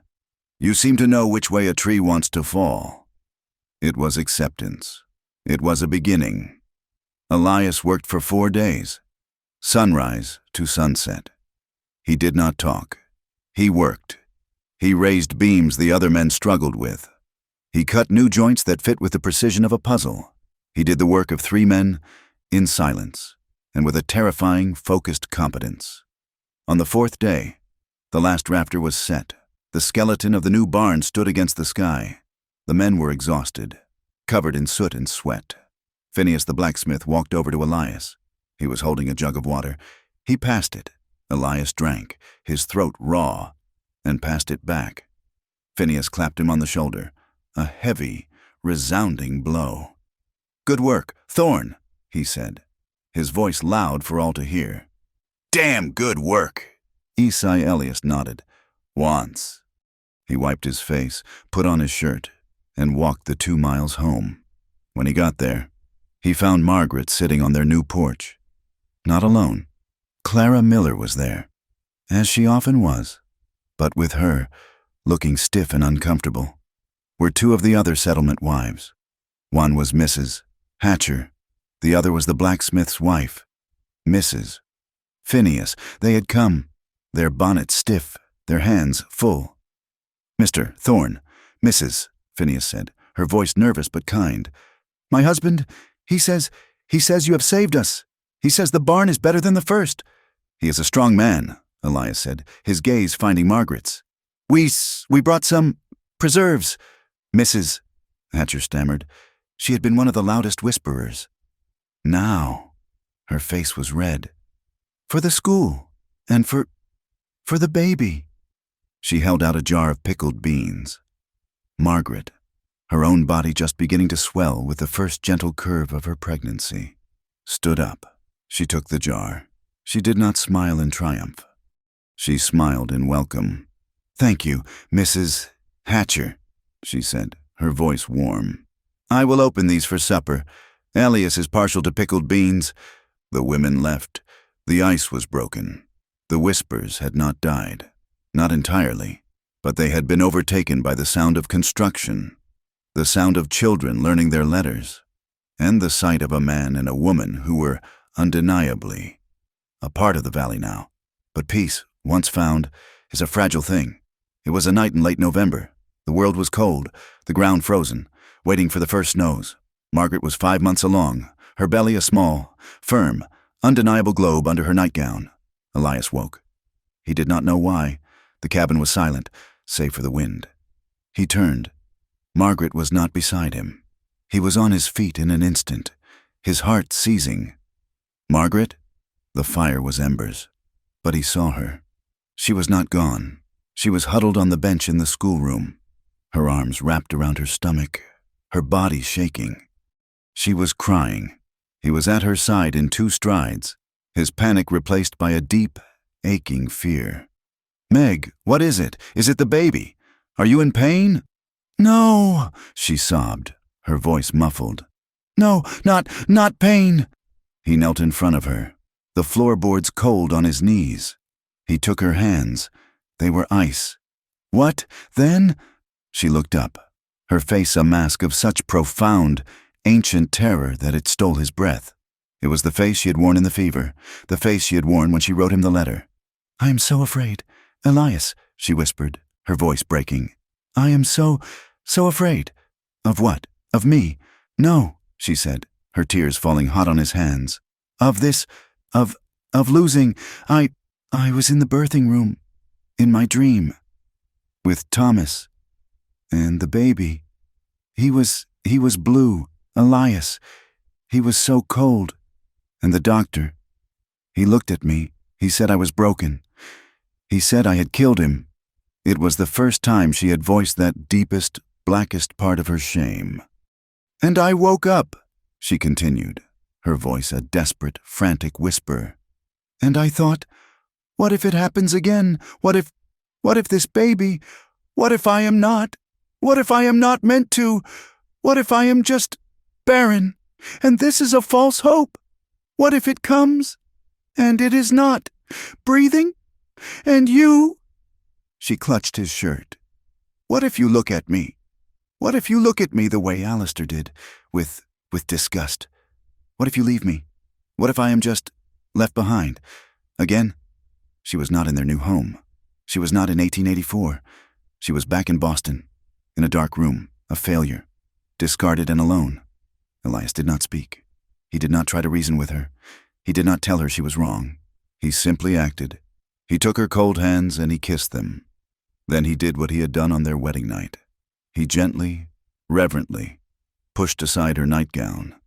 He bared her stomach, the small, tight drum of her belly, alive and warm in the cold room.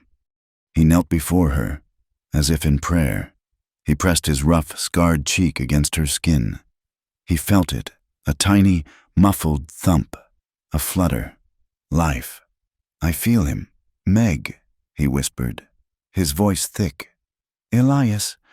"No," he said. He raised his head. His own eyes were wet. "You listen to me.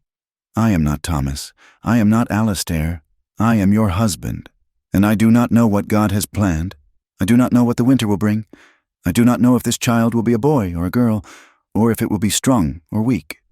He leaned in, his forehead against her belly. "But I know this. I am not leaving." He kissed her belly, a soft, warm, reverent kiss. "I am not leaving," he whispered against her skin. "Not if the baby is born crying, and not if it is born silent. Not if you give me 10 children, and not if you give me none."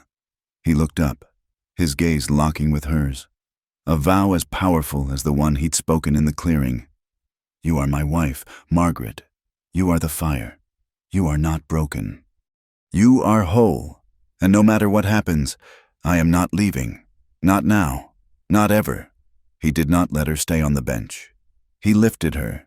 He carried her back to their bed, and he held her, his hand spread protectively over her stomach, his lips against her hair, until her breathing slowed, until her trembling stopped, and until, finally, safe and warm, she slept. 2 weeks later, the first snow of the next winter began to fall. It was not a storm. It was not a blizzard. It was a gentle, quiet coming. Large, perfect flakes, drifting down from a gray sky, hushing the valley. Margaret was standing at the new glass window, one of the schoolroom windows, watching it. She was heavily pregnant now, her body round and full, her movements slow. She smiled, a small, private smile, as the flakes began to cover the mud. Elias came up behind her. He did not speak. He just watched her. He saw the peace on her face. He saw the way the snow kissed the glass.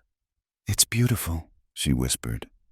He put his hands on her shoulders, then slid them down, wrapping them around her. His hands splayed across the high, tight swell of her belly. He could feel the child, restless, strong. "It is cold," he murmured, his chin resting on the top of her head. "You should be by the fire." "I am not cold," she said, but she leaned back against him, her full weight, her trust, her life. He stood there, holding her, holding their child, watching the snow fall. It was the same snow that had almost killed her, the same snow that had brought her to him. He turned her in his arms. He looked at her face full, her eyes clear, her skin glowing with life. "You're too heavy to be standing," he said, his voice rough. "I am not." She laughed. "You are," he said, and with a grunt, he bent and scooped her up. He lifted her, pregnant and heavy, as easily as he had lifted her when she was a broken, frozen thing. He carried her. He carried her out of the schoolroom, into their room, and he did not put her down. He carried her to the hearth, where a great fire he had built was blazing. He sat down in the large chair he had made for her, a rocker, and he sat her on his lap. She settled against him, a perfect, heavy fit. He wrapped the blanket from the chair around both of them. They sat in silence for a long time, watching the snow fall outside the glass window. The world was quiet, white and clean. "It began in a snowstorm," Margaret whispered, her head resting on his chest, her hand on top of his, where it rested on her belly. "I was so afraid of the cold." "And now?" he asked. She shifted, tilting her head back to look up at him. She saw the scar, softened by the firelight. She saw the dark, quiet eyes, no longer haunted, but full of her, full of their life. "And I'd marry you again. Elias," she whispered. "Even in the cold, I would marry you again, every winter, for the rest of my life." He lowered his head. He kissed her. It was not the kiss of passion, of hunger, of desperation. It was not the kiss of a promise. It was the kiss of arrival. It was a quiet, enduring kiss. A kiss that tasted of wood smoke and of home. It was the kind of love that survived storms and shame, and a world that had tried its very best to keep them apart. And it was the kind of love that would, he knew, keep them warm, no matter how deep the snow fell. Thank you so much for listening to this story. I truly hope it brought you some warmth. My name is from Wild West, and I love telling these stories. I'm curious. Where in the world are you listening from? Please let me know in the comments. If you enjoyed this, I'd be so grateful if you'd subscribe to the channel. From Wild West, so you don't miss the next story. And please, share your thoughts in English. What did you feel? What did you think of Margaret and Elias? Your words mean the world to me. Thank you again, and until next time,